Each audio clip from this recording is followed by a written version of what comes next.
All right, we are live, Lowco football fans. Justin Jarrett joined right now by Dylan Price and Trace Lowther, and we'll have Wes Kerr jumping on. He was coming in late. They had a delay, unfortunately, at the Bluffton May River game for a good while Shane Whitaker from Bluffton was down with an injury, and they had to take him off the field.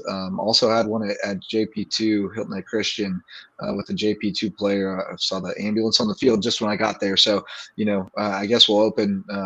Wasn't planning on it, but we'll open, first of all, with just thoughts and well wishes for those two guys, for a speedy recovery and hopefully a good analysis, medically, that there's no serious damage or anything like that, because that's certainly a scary moment, and, it can happen.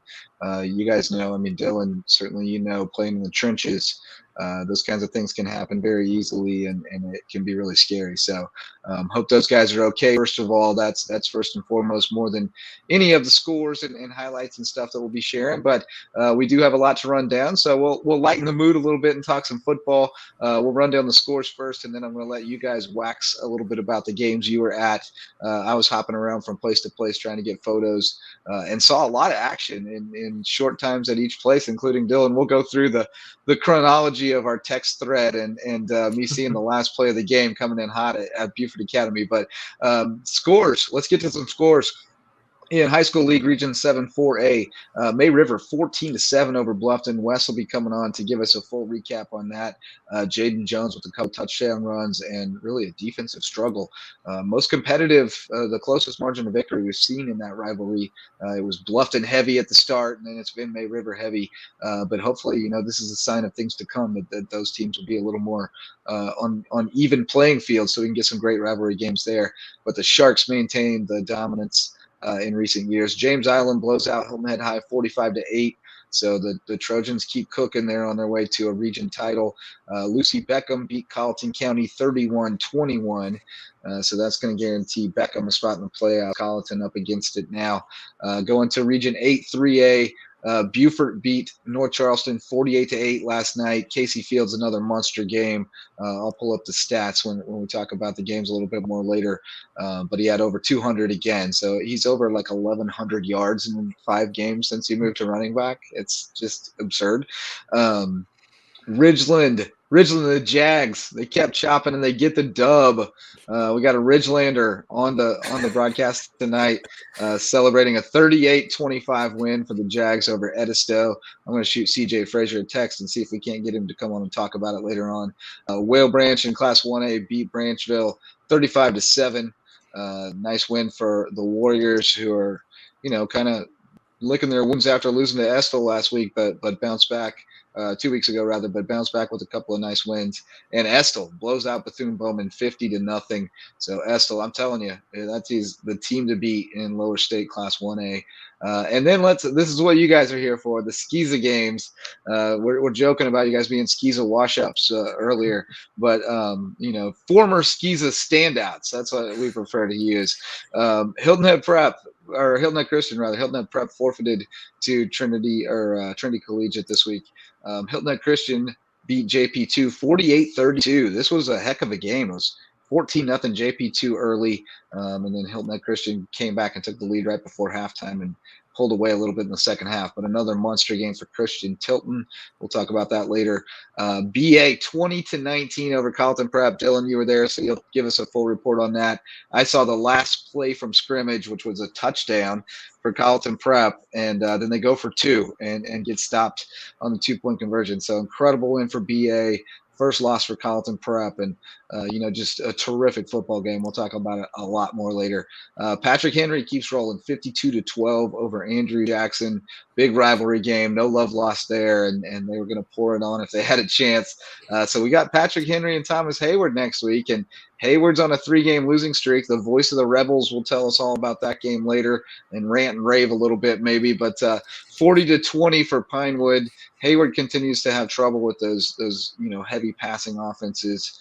Hilton Head Christian got them, and BA can hurt you a little bit with the deep ball too. So, and then the Kings Academy 41-6 over Cross. Unfortunately, Stingrays didn't come through with this one. So those are the scores, and we'll talk Skeeza first since you guys are here and we're waiting on Wes. But let's start with that Colleton Prep Buford Academy game, Dylan, because that thing was a nail biter and it went by in a flash. I mean, I left Hilton Head Christian at halftime. That game started at 7. Yours started at 7:30, and by the time I got in the car, it was the middle of the third quarter. And by the time I got across the Broad River Bridge, it was the middle of the fourth. And I was asking you to hit the Buffalo Wild Wings button for me so I could at least get a photo. I came in hot on 2 wheels, and the very first parking spot was open. I pulled in, backed into it, ran to the field, got the last play, and then saw BA stop him on the 2-point. So that's all I saw, but I was following and living vicariously through your tweets. So, tell us more about this game, and we'll roll the highlights over it while you talk about it too, so people can see a little bit of the action. But, tell me about this game, back and forth battle. Quick as can be, which we kind of expected. Both those guys like to run it, and Clifford especially, you said, was really milking the clock. So give us a feeling for what went down on Ladies Island tonight. Well, it's everything you could have expected out of this game. Two really good teams going at it, punch for punch. Colton Prep received the ball first, and they scored on the first play from scrimmage. Cole Davis, he is everything that we have talked about. That kid is fast, he is physical, and he plays with a lot of heart and dedication. And then after that, BA responds with a drive of their own with that pass right there from Brayden Deneen. And Hayward. Yep. And then Colin Prep ended up taking it back into the end zone to make it 13-6 at halftime. And then after half, BA received the ball, and they had the ball for 7 minutes for the first drive. And they ran the split backs right there, that drive right there. They ran the split backs. They ran a little play action passes, and they scored with, I think it was 5 minutes in the third. Then it started going to 3 and out, first downs, 3 and out, 3 and out. And then finally, with 2 minutes left, BA pulled away with a pass from Brayden Deneen and Zeke Gonzalez to make it 20-18 or 20-13. And then Colin Prep drove down the field right here on the last play from scrimmage. Hayden Williams took it in, hit the pylon, and this is a heartbreaker right here. Oh, right there. They couldn't convert on 2-point. Nice pass. That was a little out of order, but it was a nice pass. Yeah, that was their score to go up 20-13 with 2 minutes left. Brayden to Zeke Gonzalez. So it was everything you could have asked for in a game. I talked to Cole Davis after the game. He said, hey, man, it was a great game. It's hard to stay undefeated. It's just one game. We'll be back next week. So that's a great attitude to have. I'm happy for Colton Prep and ecstatic for Buford Academy, because it's looking like if they get the win on the road at Bethesda next week, they're going to clinch the region and probably stay out of the Williamsburg side of the 2A bracket. That is the key. And out Williamsburg side of the bracket is definitely the key. And I have the post-game audio from Mark Clifford coming up here. Let's see if I can pull it up. I was able to catch up with Cliff, so good thing that I got there in time. I got to see my buddy Cliff and talk with him a little bit after the game. And that guy,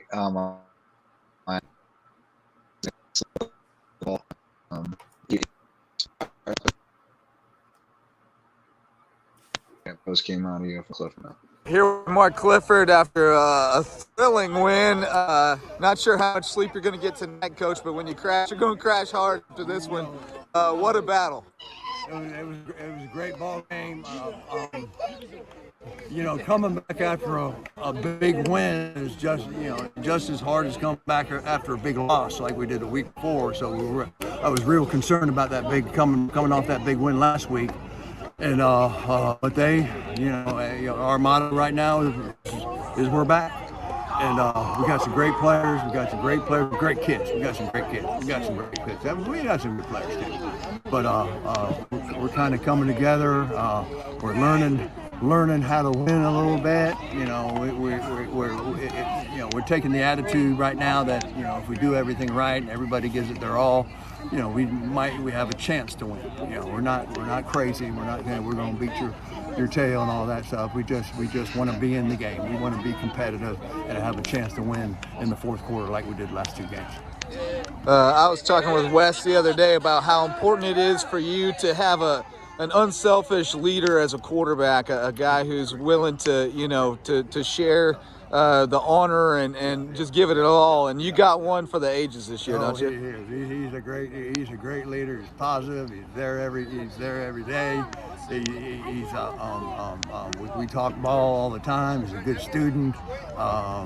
Just like almost all our kids are. We work hard in the classroom.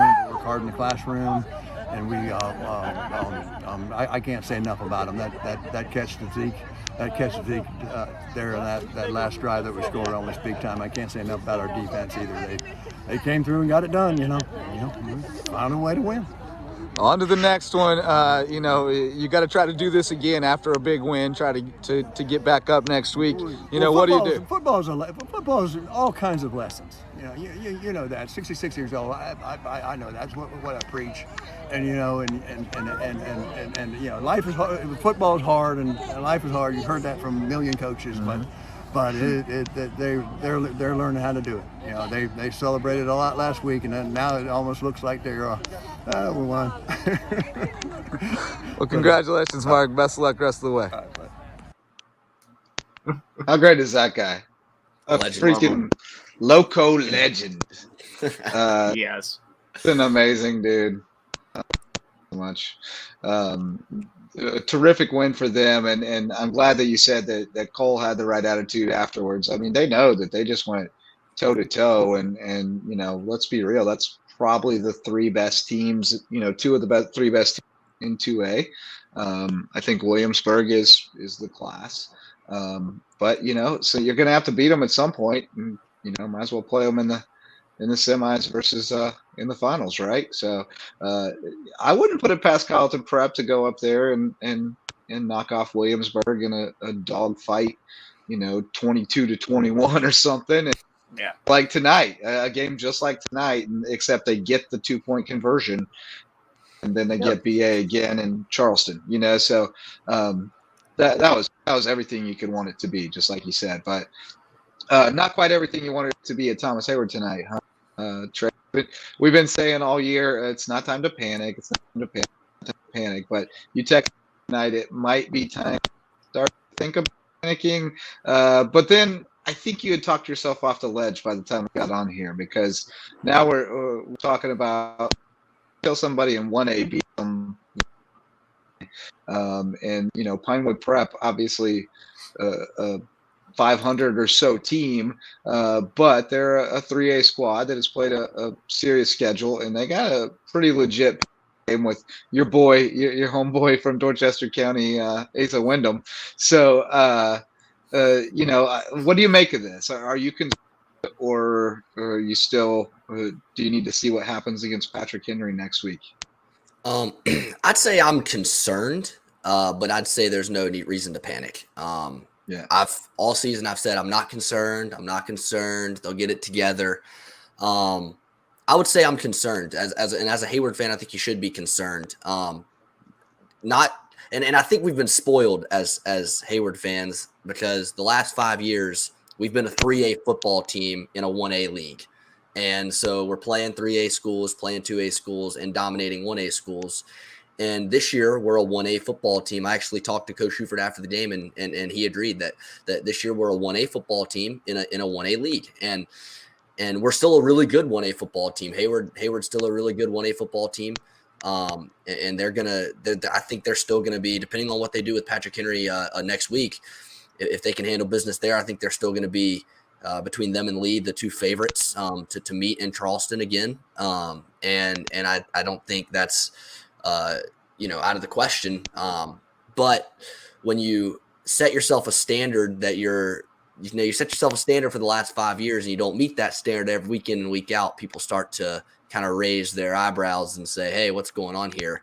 But, again, like you said, Justin, Hayward struggled with some passing offenses, not as big up front this year. That was the biggest thing tonight, at least, was couldn't really get the run game going.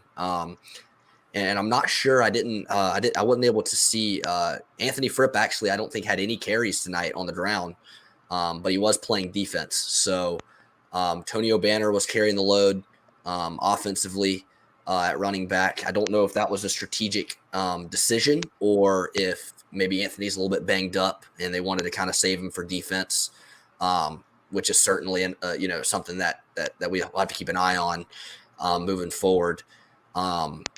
But just really couldn't get much going on the ground. The only success on offense was when Dietrich made something happen with his legs or, threw a screen pass to Tyshawn and he could make something happen.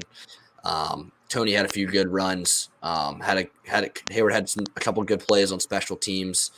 But I think the offensive line is just going to have to find a way. They're not as big. They can't just move everyone. So Albo and I is going to have to go back to the drawing board and really kind of figure out scheme-wise what we can do to make it more difficult for opposing front sevens to affect the run game like they have been. And in the secondary, just got to try and limit the best you can.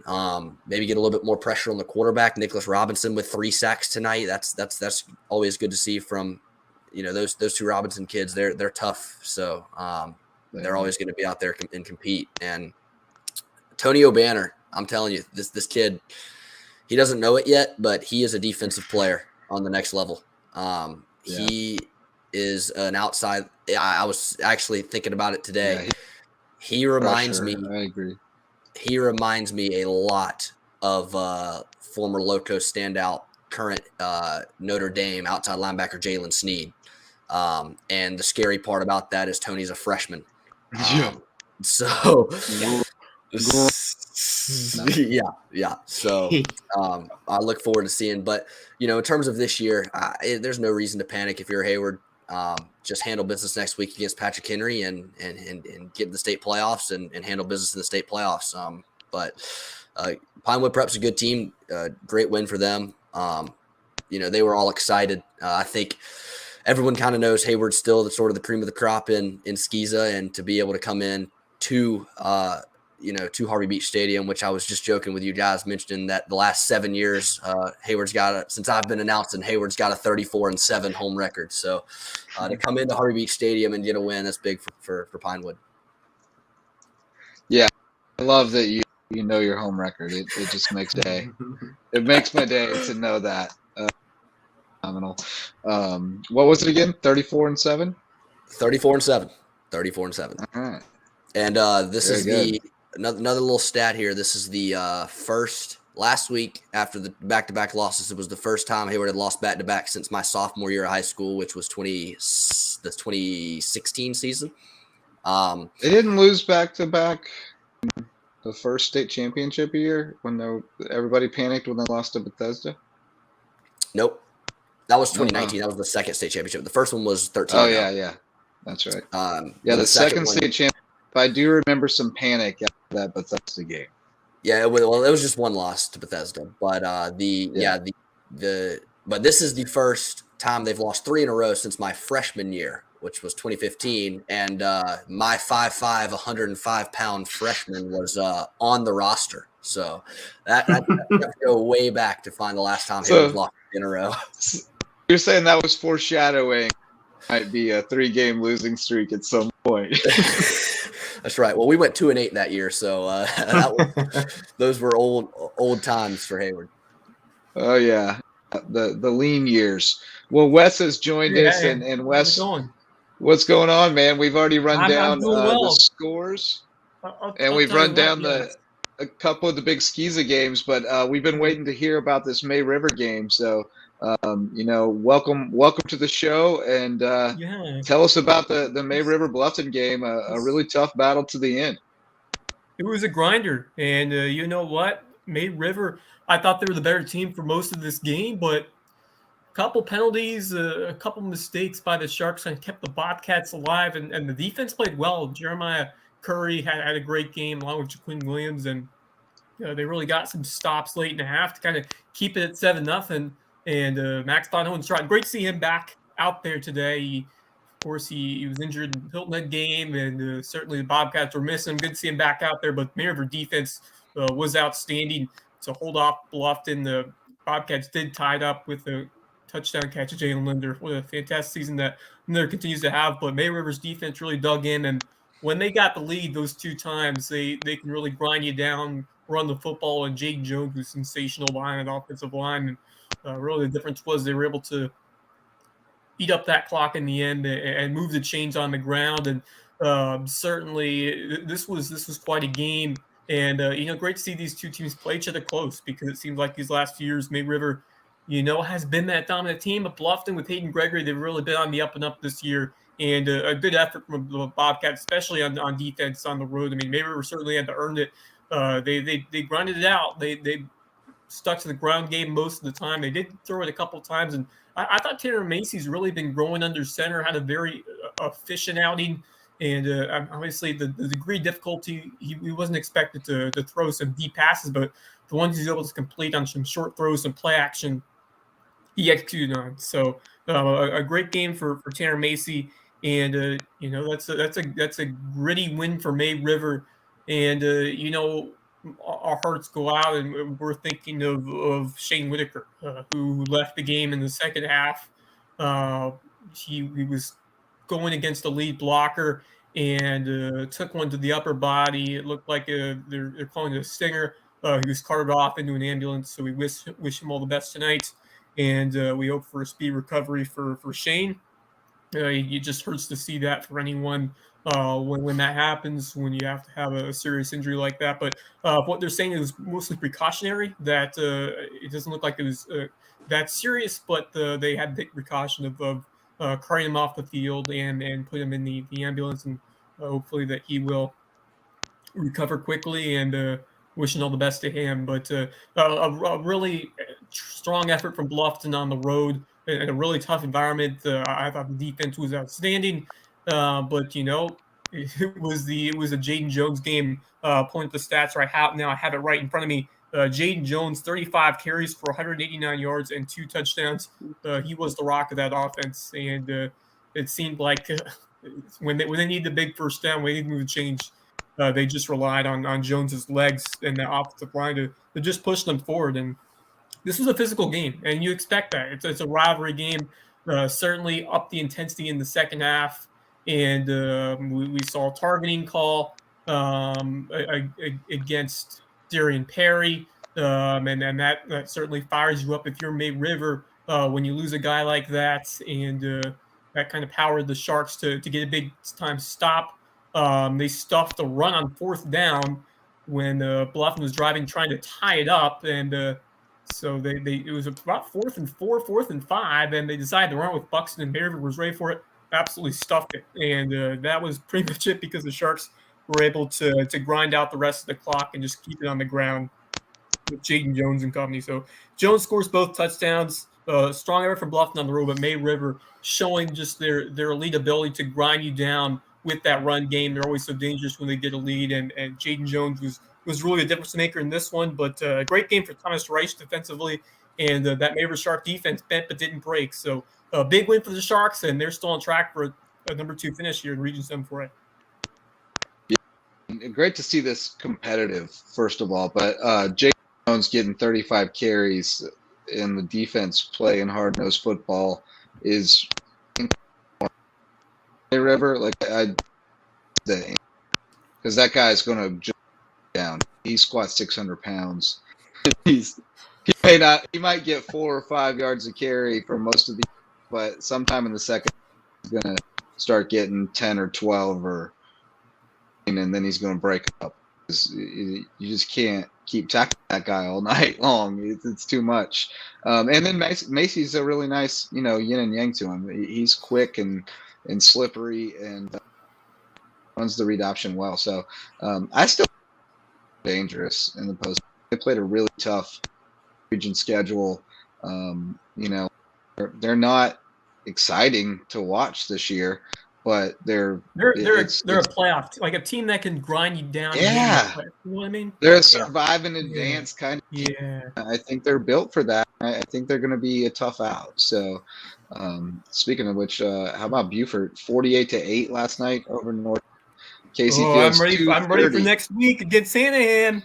Oh yeah, well, how about Hanahan getting blanked 22-0 by Phillips 7 night. So Wow, What? I did not see that score. Okay, well, so I was that's hoping you would take that's the bait on surprising. that one. All Yeah. right, well, I Wow, stand corrected just there. Although I still think it's going to be. I mean, obviously, Buford still. I mean that's going to. I think I don't know if Buford still has to win that one to clinch the region title. I believe. Yeah, I up with a 3-way tie if they lost, right? With Philip Simmons, Hanahan. Yeah. So still some work to be and- done, but Yeah. that team's going to be fired up. I mean, obviously, this was a shocker, and it kind of shows that I mean, Philip Simmons. Maybe we didn't give him as much respect as they deserve, but yeah, that's a shocking result for a Hanahan team that was really cruising most of the year. So yeah, but still very excited for next week, and still, I mean, not going to be easy for the Eagles, especially against a Hanahan team that we motivated going into this next game. Yeah, but I think Buford's gonna. I mean, because it doesn't change anything for Buford. They already felt like they had to win it, and now they still have to win it. Yeah. So they should be fine. And I think anything, yeah, you just can't let up because you see that result. Yeah. But I always thought Philip Simmons was pretty dangerous. I thought people were kind of sleeping on them a little bit, and some of that is just stupid stuff because like the kid at the Hardee's nearby served me a cheeseburger one day, and he was really nice and very athletic looking, and said he ate so many of those cheeseburgers when he was working out over the summer to build bulk, and said that the Iron Horses were going to be really good. So I'm on the Iron Horses. They're going to be tough. This kid looks tough. He says tough. I'm in. But no, they're a good team. So, I thought that was a really quality win for Buford against Philip Simmons, better than maybe people let on. I got to see the first quarter or so of that, and that's a good football team that Philip Simmons I think has, if Buford plays their game and they let Yeah. Casey Fields run loose and he gets going, and then their defense just plays that lights out brand that we've seen, I think they'll be fine. I just think that defense is on another level right now, and it just, I mean, it's been cool to see the offense evolve to what it is now, and it's. I mean, I'm not gonna say it's a one-man show because you got Colton Ferries, you got Tamari Bonds, but I mean, Casey Fields, if he finds success, they're gonna keep giving him the rock, and deservedly so. So, I expect Buford, if they can stay at that level that they've been all year, execute well at home in front of their fans. Obviously, I mean, can't discount Hanahan, but definitely give the edge to Buford. It kind of feels like Buford's still using that state championship loss last year as motivation. Like I don't know why I have that feeling, but it's just I haven't even seen him play this year, but it just every week it just feels like they're just coming out and just blanking teams. Just like sometimes you see some let up from week to week, even in great teams. You see some teams, they'll come out and dominate one week and then come out, maybe sleepwalk through a team and the next week. I feel like they haven't had that sleepwalk win yet. It's just every week they just come out and just dominate. I think they just had early, like their second game of the year, they beat Goose Creek 6-9 in the rain and kind of blah through it, and that like nipped in the bud, and that wasn't going to happen again. So I think they just got it out of the way early on and made sure that was eliminated. But they do seem very businesslike and purposeful in what they're doing. They're organized. Their sideline knows what's going on. It's a well-oiled machine over there. Kind of like the act like you've been there before mentality. Yeah. I'm trying to say is that like they know what to expect in these situations, and especially when you get to the playoffs. I mean, I know they're in a different classification, but they know how to win in the postseason, and they showed that last year from different personnel at the home in terms of the quarterback and different spots. But I mean, a lot of the core is still there, and they know how to win. So I expect this team to have that mentality. I mean, they've had it all year, and it just should continue in the postseason. So it could be a special year for the Eagles in Class 3A, but we'll see what happens. And obviously, it starts with getting that one seed in the region, which is always so important to have those home games. Yep. Let's get to our sponsor real quick, and then we'll come back to the break and talk about some more games, including Wes. The Jags got the dub, 38-25 Edisto. So we can't get CJ Frazier possibly to talk about it. But if nothing else, we'll chat about the Jags and what it means for them to get this win and get into the playoffs, and run down a few games after the break here on Lowco Pigskin Live. This podcast is made possible by our sustaining sponsors. Our original sponsor, Mickelson Law Firm, the official real estate attorneys of LowcoSports.com. Go see Ryan and Tiffany and the Mickle Squad for all your legal needs and support the local businesses that support Lowco. Local Pie, official pizza sponsor of Lowco Sports. They sling the best pies in Bluffton and on Hilton Head, but don't sleep on the mac and cheese. Star Home Services, official residential cleaning service of Lowco Sports. Sometimes you just don't want to clean. Call on Carla and her amazing team to do the dirty work at a great price and tell them Lowco sent you. 843 Sport, the official training center of Lowco Sports. No matter your game, 843 Sport is the place to take it to the next level. They're bringing all the area's top trainers and some of the best elite travel teams from various sports under one roof at 843 Sport. DDS Web Design, the official SEO experts of Lowco Sports. If you have a business and you want to get found, look no further than DDS. They can build an attractive and effective website loaded with all the cutting-edge SEO tools you need to show up where people are looking, on Google. Dave and Denise will get it done. Additional support provided by Cannon Specialty Services, Bluffton Pest Control, Next Move, The Fit Club in Belfair Town Village, and our Patreon members. Join today for $1 or more per month at patreon.com/LowcoSports to get early or exclusive access to our local sports content and exclusive Lowco swag.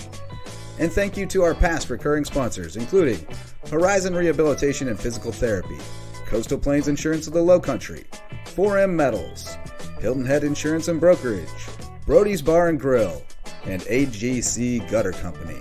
Thank you for supporting our mission to create quality local sports content that celebrates our teams and athletes. Go Lowco!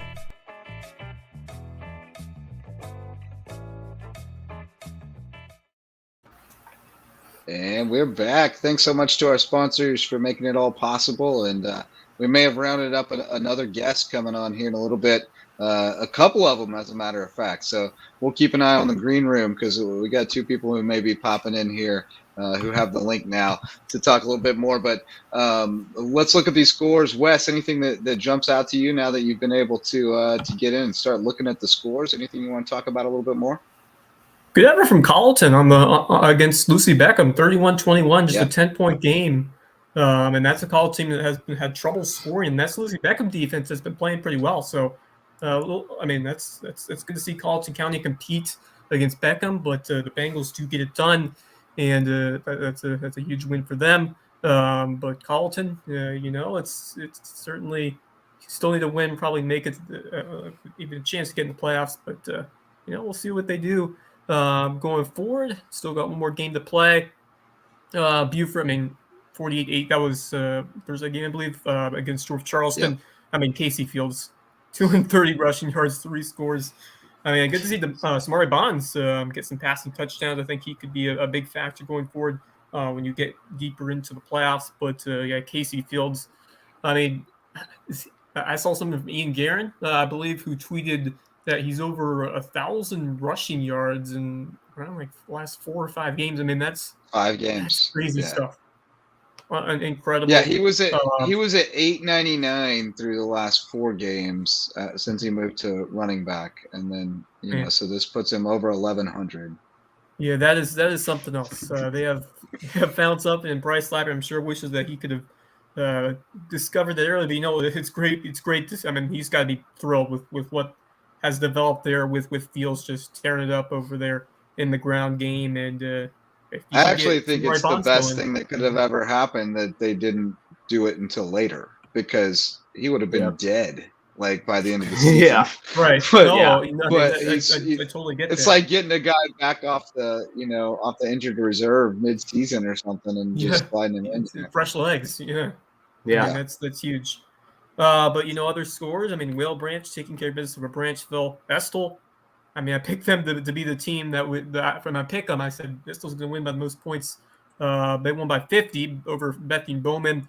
The Gators are rolling. They are once again, I believe, they are true 1A state title contenders. And then I think the story of the week, the Ridgeland Hardyville Jaguars get the win 38-25 over Edisto, and a win that should clinch them, or at least have a very, very good chance of putting them in the postseason, which is great. Awesome stuff for Rodney Barr. I mean, they're a keep chopping mentality. They've lived up to it, and just a massive win for this program to take down Edisto in a game where I picked against them. But, I'm proud of what the Jags did here tonight, and just awesome for Rodney Barr and especially those seniors. Yeah, awesome stuff. And CJ Frazier is going to jump on with us here in a little bit. He's on the bus. They're riding through Ridgeland right now, so he'll be joining us here shortly. He's fired up, obviously. They put up 35 and got it, or 38. 38, yeah. OC's excited tonight. He's gonna party tonight. But no, that's awesome. And we talked a little bit about it earlier, but before we went live. But just for that program to win a game this late in the season when they're winless, that means a lot. It really does, because that's a program that traditionally, when things have gone south, it starts downhill in the second half of the season. But for them to be able to keep the kids engaged and fired up and working and get a W like this at this point in the season is really exciting. And who knows what happens. But we can talk a little more about the Buford game. And I think he may have been at a game tonight. I'm not sure. But let's get Javon Livingston on here from Buford's Own. Javon, what's up, man? My old friend, Battery Creek alum, and the man at Buford's Own. You guys are live streaming a whole bunch of games nowadays. I was able to watch a little bit of a couple of your games recently. So did you have a game on the air tonight, or did you get the night off? Yeah, the night off. I've just been doing Buford High games for right now. Right on. You've had quite a few of them. You were up in North Charleston last night. I got to watch a little bit of your stream last night, and until I got bored because Buford was just running all over them. But tell us a little bit about the Eagles game last night. More of the same, Casey Fields, right? Yeah, more the same. Casey Fields, some guys like Thomas Purdy was able to get on the action, and they went running clock in the second half to kind of get them out of there. But it was more the same. Casey Fields just running it up in the middle, and that O-line just doing a heck of a job on them. And, North Charleston came out. I believe it was senior night for them. And, they were dressed. They only had like 20 guys on the field, I counted. So, I mean, it was just one of those days where, I've seen it happen, but it was not likely for that to be any kind of an upset on that night. So Buford High just kind of cruised through that one. Yeah, and we talk a lot about Casey Fields and the offense and the great job the offensive line does. I think kind of gets overshadowed, and those guys have worked really hard to open up those holes for Fields. So I definitely feel like they should get some credit here when you have a guy that's rushing over 1,000 yards their last 5 games or so. Got to block, and those offensive linemen have been doing a great job. And then the defense, a lot of unheralded guys who have made incredible impacts this year. Who stood out today on the defensive side? I saw Dom Camacho take that pick 6 to the house against Battery Creek. There's always somebody new that steps up. Who was it tonight? Of course, it's always, you always got Colton making some of the tackles coming down from that safety spot, which is always good for him. And I think any of the it was a low night, wasn't too much going on in the middle as they weren't able to get too many yards. Any of the passes that they would get just came from them just, being lazy and sleeping through the game. Just like that one touchdown they got, it came in the fourth quarter when they pretty much, I think the only people left in was 33, and that's it. They pretty much took everybody out. So there's only 2 starters left on that defense in the fourth quarter. So that makes sense. And did you see that Hanahan score tonight? 22-0. Philip Simmons shut out Hanahan. So that kind of twists things up. I mean, we already thought Buford was probably the team to beat, but now Hanahan kind of out of the mix going into next week. Yeah, I saw that. I was just looking it up, so I was getting my graphics ready for next week. And you look at the coaches poll. You got Hanahan that was ranked at 10, Buford at 5, and coming in, I thought that was gonna wind up being the matchup for the number 1 spot in the region. But seeing that coming from Philip Simmons, it was definitely a shock. I think the biggest thing with Hanahan was the margin of victory. A lot of the teams they played were lower than 500 teams. Yeah. And so they played a tough contest with Philip Simmons, and they got one handed to him. So, but it's still going to be a tough game next week because you don't want to leave it into a toss-up. You want to secure that region, that first place in the region, and keep that home field advantage throughout the playoffs. All right, you guys got the live. You got the live feed on that one next week. Yes, sir. I'll be right on it. All right. So tell folks a little bit more about Beaufort's Own, because you and I go back a long way. We've both been trying to figure out how to make this vision of ours a reality, and we're both certainly having our successes, but I know I have my challenges, and I'm sure you do too. But where's it at? How's it going? I know COVID was a setback for me. I'm sure it was for you too. But tell us about what's going on with Beaufort's Own and what you guys have in store. Just continuing doing what we're doing, working on getting the grass going, trying to film some different sports. I know wrestling's coming up. We've done wrestling before, and he was around when I first started trying to live stream, and he was like, "Hey man, you got to put this out." And I was kind of tentative about it because I was like, I wanted to be perfect when I put it out. But finally gotten some things to be tweaked and getting them more professional looking. I want to continue to grow. I want to be able to get to the point where I can get students involved. We don't really have any sports media kind of programs around here in Beaufort County, so I want to be able to keep it going and get kids involved, and hopefully be able to get some crew at all schools, and we can get all the games and all the sports.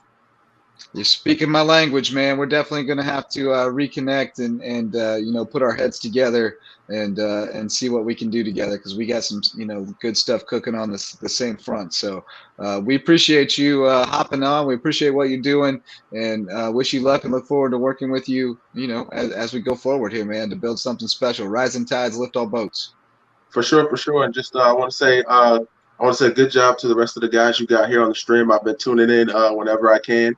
Late at night, and all these guys are doing a great job, especially Wes. I know he's been on for a very long time, but Dylan and Trace coming on and giving some great insight. So you got a good group of guys with you. So hey, I appreciate that. They are a fantastic group of guys, and we'll definitely get you on here more often, Javon. We appreciate the support and appreciate everything you do too. All right, man. Good luck. All right, thanks a lot. All right, great to have Javon on. Good dude. Like I said, we go way back. I remember when he was first trying to get started and reached out. I ran into him and we talked a little bit and had lunch. And it's really great to see what he's been able to do with that and how far he's come. I'm sure, like me, you go back and look at the old content you produced at the start and you're kind of embarrassed what it looked like relative to what you're doing now, because he's got a legit live stream going, like a legit broadcast. I watched it a good bit last night from North Charleston, and it was really strong. We've been able to snag some of his highlights for Lowco Lights. He's generous enough to share those with us. Again, we've had a really great relationship going back, so appreciate him jumping on to talk Beaufort High with us. And we're 5 minutes out from CJ Frazier, allegedly, so we still got time in our hour. We can hang on a little bit longer, but we do have some highlights, and let's see if we can get some highlights pulled up from Wes's game. Unfortunately, they'll be kind of one at a time here. Let's see. We could also run the interview with Rodney Summers if we can get that up there, if the time permits. Yeah, absolutely. All right, here we go. Oops. All right, run through a couple here.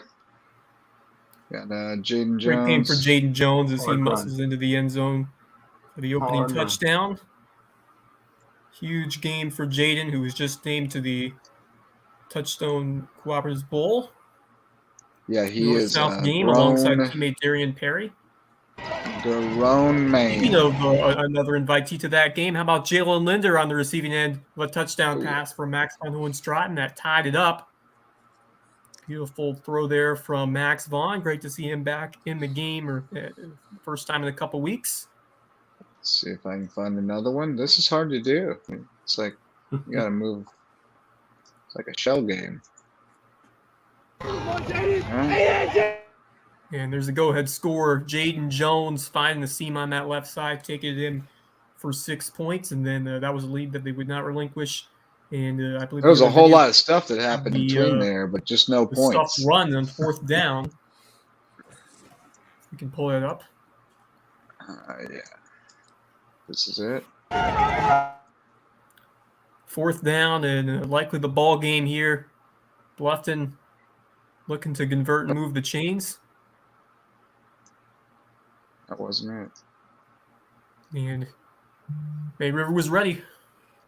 Stuffed the run attempt. Yeah, I'm not sure what happened with that one, but it cut off. But Coach Summers here. Guys, Doug Tough tonight. Describe this group's effort. I'm sorry, I couldn't hear you. Coach, you guys dug in tough tonight. Tell me about your group's effort. Just tremendous effort by everybody, I think, offensive line, D-line, all the way back in the secondary to our receivers. We knew we had to have a grinded out type game and take our shots here and there. And maybe we could have took some shots different here and there, but 4, 5, 6 yards a gain. And then finally, Jaden was able to pop a couple there, and even Darian on a couple drives as well. And so that was kind of our mentality going in. We knew it was going to be one of those games where we just weren't going to be, running all up and down the field, just grind it out. A couple big defensive stops. How did this unit dig in tonight to hold down a really talented Bobcat offense? Yeah, hats off to my defensive staff, our defensive coaches. Just a tremendous game plan, I think. Maybe confusing the quarterback a little bit, making some second-guessing throws, and then being there when the throws were made and putting pressure, hanging with those talented receivers that Bluffton has. I thought the defense did a tremendous job. Jaden Jones, just a warrior out there, deservedly earning a spot in the North-South All-Star game, and what an effort from him tonight. Yeah, on both sides of the ball. They called me and asked me about, when I nominated him, and I said, he's not playing a whole lot of D-line, but you will see him more and more at D-line as we get down the road, and that's his specialty, and it's up on D-line as far as the pass rush, but then on the offensive side, his motor doesn't stop, and he just does a tremendous job for us on both sides of the ball. Your thoughts on how Tiramichi has grown this year under center? Yeah, since a sophomore coming in, he doesn't have the strongest arm right now. He's just going to get better and better. I thought he made a great throw in that first drive to Gage on point to extend the drive and get us down the field, and made a couple more throws in the game for us. And so he's just going to get better and better as games go on. It's only his sophomore year, and bigger and better things are going to happen for Tanner down the road. Great team win for you guys, but we're definitely thinking of Shane Whitaker tonight. What an excellent player, and certainly wish him the best. Definitely want to wish him the best, and I'll be reaching out to Coach Gregory and checking on him here tonight and tomorrow morning, just making sure he's okay. One more regular season game to go, and it's a big one with a chance to lock up that number 2 seed in the region against Hilton Head. Yeah, I haven't really looked past this game, so I don't know how things shake out as far as win or loss next week, what happened tonight and everything. But I think we do have to win to sure up second. I'm not sure if we actually got locked in yet. All right, thank you so much, Coach. Thank you. All right, good stuff there, Wes. Thanks to the band. The bands were awesome tonight at May River and the Tank. We had the dueling bands going. It was fantastic. But if you could just shut it down for the post-game interviews, that would be really helpful, or the PA for that matter. But no, a really nice win. Obviously, May River's been accustomed to beating up on Bluffton a little bit more than that, but at the end of the day, you just want to get that W, and it feels real good going home, no matter what the score was at the end. What do you take away from this? On the May River side, obviously, we've talked a good bit about that, but from Bluffton's standpoint, it's kind of a moral victory, and they're not feeling real good. But it is a sign that program is headed in the right direction. Yeah, first of all, you just feel for Whitaker, and that's tough. When you have a teammate that goes down like that, your thoughts immediately go to him, and you hope that he's all right. So certainly that's the biggest thought right now with Bluffton, is I hope he has a speed recovery. But for this Bobcat team, you look at it from the perspective of that squad, that was everything you wanted to see. When I looked at Hayden Gregory, you want to see them fight and play well against those 2 big rivalry games, the Bridgeville, which they won an incredible comeback, and then May River, which they almost stole as well, and an excellent effort against a very good Shark team, and just couldn't pull it out in the second half. But you have to be impressed by how far this team has come. They were very competitive in the non-region games, and they've been right there in region play. They hung with James Allen for a half. The Trojans pulled away a huge road win in the Bridge Bowl at Hilton Head, then nearly another road victory over rivals from May River. So a lot of good to take away. And it's great to see the growth over there at Bluffton for a team that had to go through a lot these last few years. Just often to see, especially for these seniors who have worked hard to find this success, and to see it here in this senior season for them is great. And a very winnable game next week against Colleton County, which would do well in terms of locking them up a spot for the playoffs. So great to see what Bluffton's doing here this season in their first year head coach Hayden Gregory. What a fantastic hire. I think him and Jared Karkoff are going to do wonders down the road for this Bluffton football program. I think it was a home run hire for that team and that program, and I expect a lot of big things for the Bobcats going forward. Yeah, I agree, and good to see Max back out there. That was good. I still think they're going to have to play somebody really good in the playoffs. So they should make the playoffs, but they're going to have to play somebody really good. So it's going to be tough. But it's been a really good first season, I think, for him.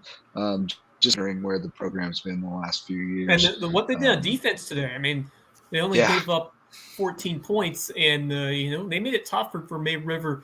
Sharks had to convert on a lot of third and fourth downs, a lot of fourth and shorts. I mean, they did not give up many extra yards. And Donovan Loving-Howard, the guy who made a big impression on me all the way back in 7-on-7 ball, and he's really backed it up with his play and pass coverage. And then, of course, you got one of the best linebacking duos in the Lowcountry and maybe in the lower states in Jaquin Williams and Jeremiah Curry, who were both all over the field making a big impression, flying to the football. Love the way both of those two play. And, certainly when you see a guy go down like that in Whitaker, there's going to be so many others that are going to want to step up and play even harder for him on his road to recovery. So, great effort defensively for Bluffton. Allowing just 14 points, and those were 14 hard-earned points for the Sharks because they had to work on the ground to get those first downs and move the chains. So the way it started, though, it looked like they were going to steamroll them. I mean, they came out and ran like 7 minutes off the clock and just plowed down the field, and then a 3-and-9 May River was moving again, and then the game just changed as soon as I left. So. Well, we've got our special guest coming on here. We're going to let him get situated. I can see him moving around in the green room. He's in the gym at Ridgeland Hardyville High School. Ridgeland High School, I can tell. I know where he is. We got CJ Frazier. They kept chopping, and they chopped down a tree tonight. The Jaguars get the dub, 38-25 at Edisto. And you were on the bus when I texted you. That had to be a fun bus ride home. Oh, yeah, man. The kids were so excited. You're talking about we're getting water thrown on us when it's freezing cold, but we'll take it. So tell us a little bit about the game. Obviously you guys have had a tough season. You had a couple kind of winnable games early that didn't go your way, and then it got real tough, and then you start to worry about people just like skipping out, like just shutting down and the program kind of sliding off the cliff. But you guys were able to keep their heads in it and come out and get this W. So tell us what you guys were able to do tonight to have the success. Yeah, man, it just speaks to kids' resiliency, really. I mean, we haven't lost any kids, and it's been a tough 2 years, with not having football that year. And it also makes it hard for us to schedule teams that are similar to us, in terms of numbers. But our kids did awesome. I want to talk about Maurice Brown, our quarterback. I mean, a lot of people have seen him. He's like a really athletic kid, and he definitely helped us out a lot tonight. But the defense showed up huge. The defense showed up really huge, and we had some pick sixes. I think we had 3 or 4 turnovers. It was awesome, man. We got a young kid, sophomore, Xavier Pladinez, that played both ways, tonight, and he was toting the mail, and he was cracking heads on defense. So, we're just extremely proud of these guys. And it speaks to keep chopping. Coach Barr's got a great motto with that, and the kids really believe in it. You can tell they're buying in. They just kept chopping, and now they've pulled off just a monumental victory. What does a win like this mean for this Ridgeland program? Yeah, so this is it's not just winning tonight. We also now make the playoffs. Right. So that's huge for us to keep these kids coming back, of course. It's been real tough these few years, but the way that they're working, they're on the way to where we need to go. So, and I think they're starting to understand that. Our leaders are starting to understand that. And, it starts with Coach Barr at the top. But, I'm very confident and optimistic about our future. Yeah, and an awfully young team, right? I mean, you got a bunch of guys who are sophomores and juniors who are playing key roles for you. So you really have to feel like not just, like you said, making the playoffs and just getting that extra game, getting those extra reps for those guys is really valuable to you. And just being able to be around them for another week, right? Yeah, 100%. I mean, Maurice Brown, Winston Smith, Xavier Plaudinez, Jaquise Johnson, all the guys that touch the ball for us the most on offense will all be guys that we're going to be getting back. So that's something that's extremely exciting about us. And also implementing the weightlifting program, here is really making a difference too. We've had a lot of kids actually come back and with way better physiques, way better shape, So I think another year of that is going to be to our benefit for sure. How about the Yeah. Ridgelander over there, Trace Lowther? You got anything? Proud Ridgelander tonight. That's right. Yeah. Awesome to only winning team in town tonight, CJ. Hey, I'm telling you, hey. It's been a long time since it might have been since Ridgeland beat us back in 2019, I think it was, that we had a night where we could celebrate like that. Just explain a little bit more about kind of what the mentality is. Obviously it's so hard, like Justin said, when you have a season that sort of looks like it's starting to maybe come off the rails. Kind of explain what the mentality has been like in the locker room amongst the kids through this sort of season that has felt like it could, plummet, and what's that feel like for them tonight after finally being able to take the W. Well, I'll tell you what, it feels great. Like he was saying earlier, that bus ride, it was jumping the whole way back home. So that's great. We want to see that for our kids because we want them to see some levels of success with how much work that they've been putting in. But when we talk about keep chopping, that's not something that we just say because, we think it's cool. Keep chopping is something that we believe in, and our kids really believe in it. Even when we talk about things about school, when they're struggling and things like that, they use keep chopping, for that. So we're always here first to make sure that these kids grow into good young men. And that's what's most important for us as a program. And as long as we continue to do that, I think the success will come. You guys are doing it the right way, that. and I'm just so proud of what's going on at Ridgeland Harleyville, the keep chopping mentality, Rodney Barr and this entire program doing great things, and just awesome for the seniors especially. I mean, that's you when you're a senior, you want to leave it in a good spot, and I mean, they laid it out on the field. I mean, everybody, but got to feel good, especially for those seniors who to make such an impact on this program and pull off a win like this. I mean, everybody's got to feel good, but always great to see the seniors get it done like that. And it's been a great week for you because you were also inducted or named to the list for the class of 2022 Bluffton High School Hall of Fame. CJ, That's right. What a phenomenal career that you had as a Bluffton Bobcat and as a Hilton Head Seahawk during the time you were there. Certainly, you did some damage over there over the years, and even as a Seahawk fan, I was always excited to watch you play, both on the football field and the basketball court. Just reflect on your incoming induction and your nomination to this Hall of Fame, and just reflect on your Bluffton career. Yeah. That's extremely exciting also. It makes me think about all the guys that I built relationships with while I was there. Michael Grant is also getting in, and he's somebody that definitely deserves it. A lot of the stuff, the statistics and stuff, they look really good beside my name. But if I didn't have the guys like Dimitri Lowry or the Marquise Webbers, Eric Boyles, guys like that. I mean, I had weapons everywhere, so that's what I really think about when I was playing. And of course, Coach Cribb, believing in me and allowing me to take the reins, that's something that I'll always remember. But when I really think about it, see, my dad also was a quarterback, and he actually had to go to Hilton Head High School, right? When he was in school. So I remember growing up, he always made sure that I knew that I needed to take pride in being able to play for Bluffton. So that's something that I did. So, it kind of hits me a little bit. I get a little bit emotional, kind of thinking about it. So it's not only for me, but it's for the rest of my family, because my family's definitely been a cog piece of Bluffton for a long time. So I'm extremely proud about that. Yeah. Still the heart and soul of Bluffton as far as I'm concerned, but that Frazier family. But Appreciate and that. your dad was a heck of a baseball player too, old Jason.